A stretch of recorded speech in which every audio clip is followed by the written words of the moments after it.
For more than 4 decades, the United States and Iran existed without formal diplomatic relations. But by 2026, describing them simply as enemies was no longer enough. In June 2025, American forces struck the Iranian nuclear facilities. Then, on February 28, 2026, the confrontation expanded dramatically as the United States launched Operation Epic Fury, beginning 38 days of major combat operations against Iran. By the time a ceasefire was announced in April, the White House reported more than 10,200 air sorties and over 13,000 targets struck. A rivalry that had once played out through sanctions, proxies, covert operations, and political threats had crossed into direct warfare. But this story did not begin with nuclear weapons, missiles, or even the Islamic Republic. To understand how America and Iran reached this point, we have to go back nearly a century, when the most important weapon in their relationship was oil. At the beginning of the 20th century, Iran was sitting above one of the greatest energy prizes on Earth. Vast petroleum deposits had been discovered beneath its territory, just as oil was becoming essential to modern industry, transportation, and military power. British interests gained enormous control over Iranian petroleum. The arrangement generated immense wealth, but most of that wealth did not stay in Iran. British control over production, refining, accounting, and exports created a growing belief among Iranians that their most valuable natural resource was enriching a foreign empire while ordinary Iranian workers remained poor. Oil was becoming more than an economic issue. It was becoming a question of sovereignty. That tension became even more important during the Second World War. In 1941, Nazi Germany invaded the Soviet Union. Britain was also determined to protect access to Iranian oil, while the Soviet Union needed a secure supply route along its southern frontier. In August 1941, British and Soviet forces invaded Iran from opposite directions. The Iranian military was overwhelmed within days. Reza Shah was forced to abdicate, and his young son, Mohammad Reza Pahlavi, took the throne. Iran had declared neutrality, yet foreign powers had occupied its territory. During the war, Iran became part of the Persian Corridor, one of the major supply routes used to deliver Allied equipment to the Soviet Union. Tens of thousands of American personnel eventually served in Iran, helping move enormous quantities of trucks, weapons, food, fuel, and other supplies northward. This brought the United States into Iran on a scale that had never existed before. Yet for many Iranians, the larger lesson was unsettling. Their country could formally be independent while stronger nations still determined what happened inside its borders whenever global strategy demanded it. That memory would matter enormously in the decades ahead. And before we go further, think about the pattern already taking shape. If you had to choose the first real turning point in this relationship, would you choose foreign control of Iranian oil or the Allied occupation of Iran? Tell us in the comments, because the next event would make that question even harder to answer. When the Second World War ended, foreign troops eventually withdrew, but the dispute over oil remained. The Anglo-Iranian Oil Company became its most visible target. The company resisted fundamental changes, while conditions for many Iranian oil workers reinforced public anger. To millions of Iranians, this was no longer simply a disagreement over corporate profits. It represented a larger imbalance between Iran and the Western powers. Then a politician named Mossadegh became a leading voice in a growing national movement. Educated and strongly committed to greater Iranian control, became prime minister in 1951 with overwhelming political momentum behind one extraordinary decision. With parliamentary support, Iran would take control of its petroleum industry rather than leave its most important resource under British domination. Inside Iran, the decision made a symbol of national independence. In Britain, it was treated as a major strategic and economic crisis. London responded with intense pressure, including an embargo that severely restricted Iranian oil exports and damaged the Iranian economy. Britain initially hoped to reverse nationalization, but Mossadegh refused to surrender the principle behind it. What had begun as an argument over oil now became an international confrontation, and another power was becoming increasingly important. The United States was entering the Cold War, and Washington viewed almost every political crisis through the expanding competition with the Soviet Union. Iran shared a long border with the Soviet Union, possessed enormous energy resources, and occupied one of the most strategically important locations in the Middle East. American officials feared that prolonged economic instability might weaken Mossadegh. British intelligence and the CIA supported a covert operation designed to remove Mossadegh from power and strengthen the position of Shah Mohammad Reza Pahlavi. The operation did not unfold as a clean, effortless takeover. Its first phase faltered. The Shah temporarily political networks were activated. and violence followed as the struggle for control intensified. On August 19, 1953, his government collapsed, his residence was attacked, and General Fazlullah Zahedi emerged as prime minister. Mossadegh was arrested, later convicted, imprisoned, and then kept under house arrest for the remainder of his life. The Shah returned to Iran with his authority dramatically strengthened. Declassified American records have since documented the CIA role in the operation, making the coup one of the most consequential episodes in the history of U.S.-Iran relations. For Washington, the immediate outcome appeared strategically successful. Iran remained outside the Soviet orbit, the Shah became a dependable Western partner, and Western access to Iranian petroleum was reorganized. History is rarely that simple, but it created a powerful memory that would later shape how many Iranians understood American influence in their country. A democratically chosen prime minister had challenged foreign control over oil, and a covert operation backed by the United States and Britain had helped remove him. Meanwhile, the restored Shah would become increasingly dependent on American political, military, and economic support.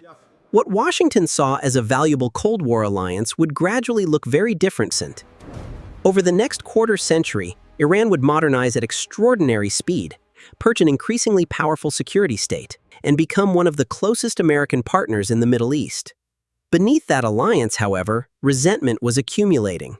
After the 1953 coup, Shah Mohammad Reza Pahlavi returned to a country where his throne was more secure. Washington increasingly viewed Iran as a crucial Cold War ally positioned beside the Soviet Union and close to the Persian Gulf. Military assistance expanded, Iranian oil returned to international markets, and the Shah began building one of the most powerful states in the region. From the perspective of the United States, Iran was becoming a strategic success story. But inside Iran, the same relationship was increasingly associated with the foreign powers that had helped remove Mossadegh, and every expansion of royal authority made the memory of 1953 more politically explosive.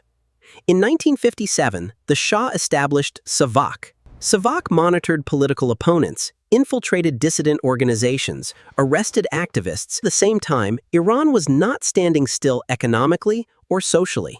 In 1963, the Shah launched the White Revolutions, involving land reform, education campaigns, industrial development, profit-sharing initiatives, and expanders. But modernization from above created its own tensions. Traditional landowners lost influence. One cleric emerged as an especially forceful opponent of the Shah. His name was Ruhollah Khomeini. He became a prominent critic of the monarchy, opposing its political direction, relationships with the weakened Iran's Islamic identity.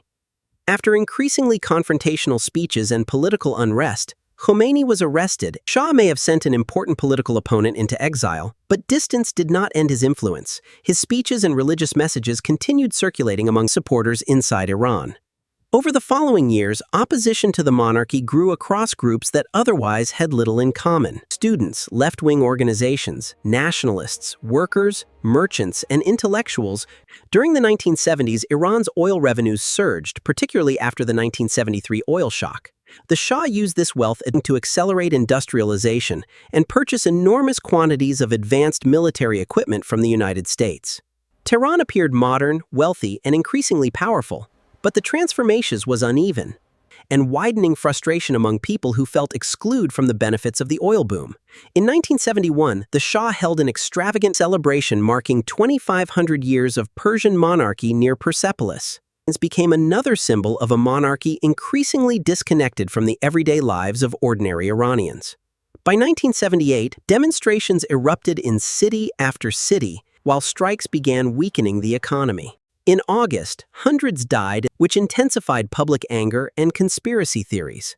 Then comes September 8, remembered as Black Friday. Estimates of those killed have varied significantly, but politically the event was devastating. Instead of restoring control, violence convinced more opponents that compromise with. The monarchy was becoming impossible. The Shah tried concessions, replaced governments, and eventually imposed military rule. On January 16, 1979, the Shah left Iran. 2 weeks later, on February 1, Ayatollah Khomeini returned from exile. Within days, the monarchy's remaining political and military structure collapsed, and on February 11, the revolutionary movement referendum soon established the Islamic Republic of Iran. But the revolution was not simply a transfer from one ruler to another. It reshaped Iran's political identity and its relationship with the West. Institutions loyal to the new Islamic system expanded, revolutionary courts and competing factions struggled over the country's future. The United States had lost one of its strongest regional allies almost overnight, but the event that transformed mistrust into lasting hostility was still months away. November 4, Iranian students seized the American embassy in Tehran and took diplomats and staff hostage. Most were eventually released or escaped the crisis earlier, but 52 Americans remained captive for 444 days. President Jimmy Carter authorized a military rescue mission called Operation Eagle Claw. It ended disastrously and the Iranian killed 8 American servicemen. The hostages were finally released on January 20, 1981, but diplomatic relations had already been broken. Iran had barely completed its revolution when another catastrophe began. On September 22, 1980, Saddam Hussein's Iraq invaded Iran, expecting revolutionary instability to make its neighbor vulnerable. Instead, the attack produced an 8-year war that became one of the bloodiest conflicts in the modern Middle East. Trench warfare, missile attacks on cities, chemical weapons used by Iraqi forces, and enormous battlefield losses. But as the conflict continued, Washington increasingly supported Iraq because revolutionary Iran was viewed as the greater strategic threat. For Iranian leaders, this reinforced their belief that the United States was willing to support almost any regional force capable of containing their revolution. By the late 1980s, the conflict had spread into the Persian Gulf itself. Attacks on oil tankers threatened international shipping, prompting the United States to escort vessels during Operation Earnest Will. In April 1988, after an American frigate struck an Iranian mine, the United States launched Operation Praying Mantis and that destroyed or damaged several Iranian naval assets.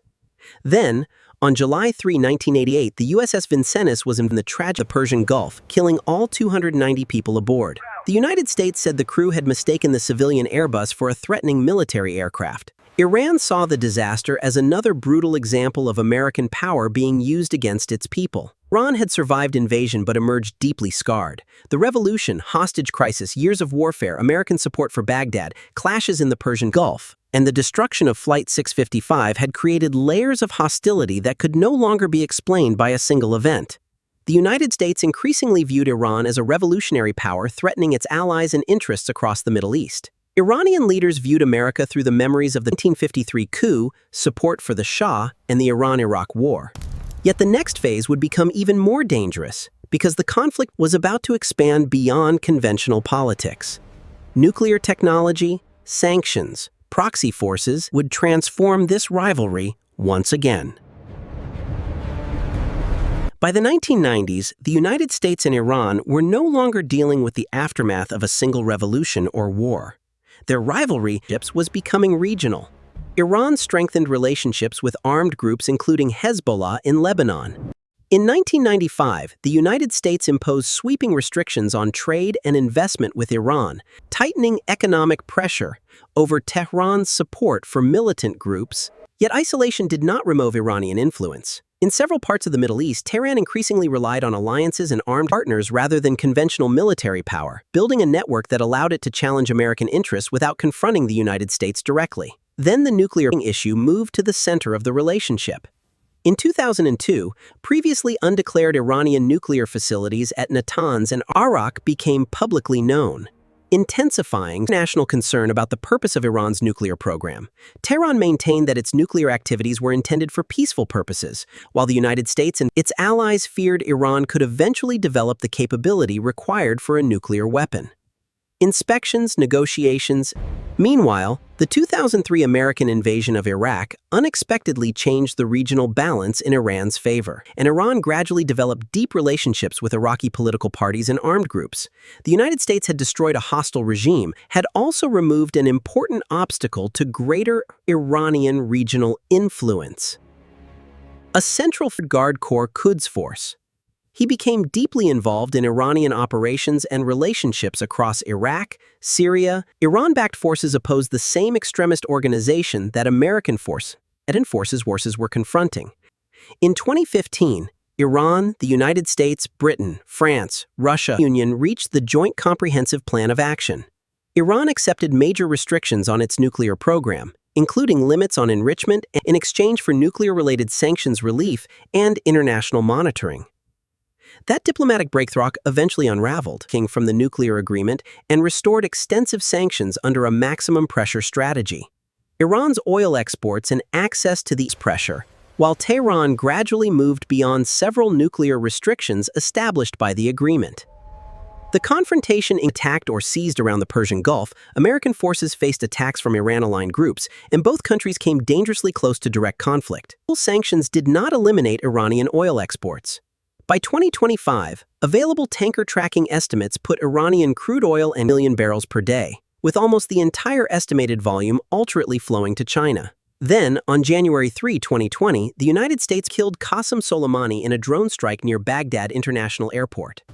Iran responded days later by launching ballistic missiles. No American service members were killed in the strikes, but more than 100 were later diagnosed with traumatic brain injuries. This episode demonstrated how quickly decades of indirect confrontation could become direct military exchange. But an even larger escalation followed after October 2023, when the Israel-Hamas war triggered fighting across a wider regional network. Iran-backed groups in Lebanon, Iraq, Syria, and Yemen increased attacks connected to the conflict, while American forces repeatedly struck targets linked to groups that had attacked U.S. personnel. In 2024, another barrier disappeared. Iran and Israel began attacking each other directly, rather than keeping their conflict almost entirely covert or through partners. In April, Iran launched more than 300 drones and missiles toward Israel after an Israeli strike on Iran's diplomatic compound in Damascus killed senior Iranian commanders. In October, Iran launched another large ballistic missile attack, and Israel later retaliated against Iranian military targets. Diplomacy was also deteriorating. By June 13, 2025, the International Atomic Energy Agency estimated that Iran's of uranium enriched up to 60%, a level far above the limits established under the 2015 agreement, although still below weapons-grade enrichment. On June 13, 2025, Israel launched a major military campaign against Iran, targeting nuclear facilities, military infrastructure, and senior figures. 9 days later, the United States entered the fighting directly through Operation Midnight Hammer. American B-2 bombers attacked Fordo and Natanz while Tomahawk missiles struck Isfahan. The Pentagon said 14 massive GBU-57 bunker-buster bombs were dropped against 2 nuclear target areas, marking the first operational use of that weapon. The International Atomic Energy Agency confirmed that Fordo, Natanz, and Isfahan had been hit and nuclear facilities while finding no reported increase in off-site radiation levels. Iran retaliated against an American base in Qatar before a ceasefire ended, what became known as the 12-Day War.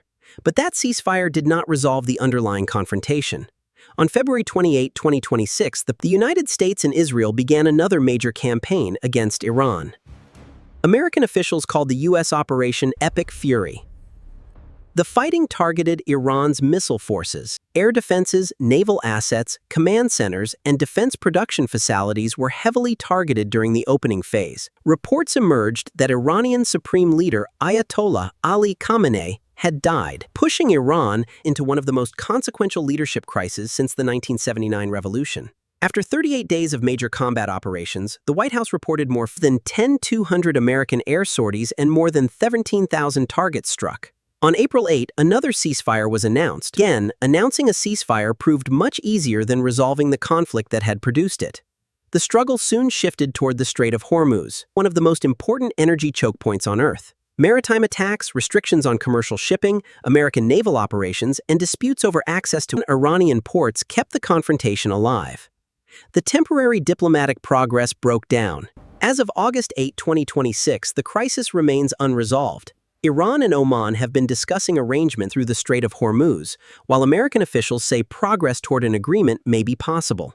But negotiations are taking place under the pressure of continuing military confrontation, disrupted shipping, sanctions, and the possibility that another major escalation could begin before a lasting settlement is reached. And that brings the story back to where it started. America and Iran did not become enemies because of one president, one revolution, one hostage crisis, or one nuclear facility.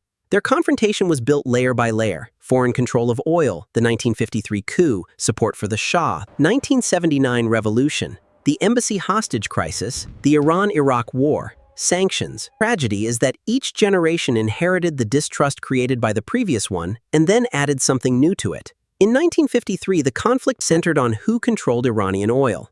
In 2026, it involves nuclear facilities, ballistic missiles, global energy routes, regional alliances, and open warfare. If you enjoy documentaries that explain how today's biggest conflicts were actually created, subscribe to the channel, because the headlines make far more sense when you know the history behind them.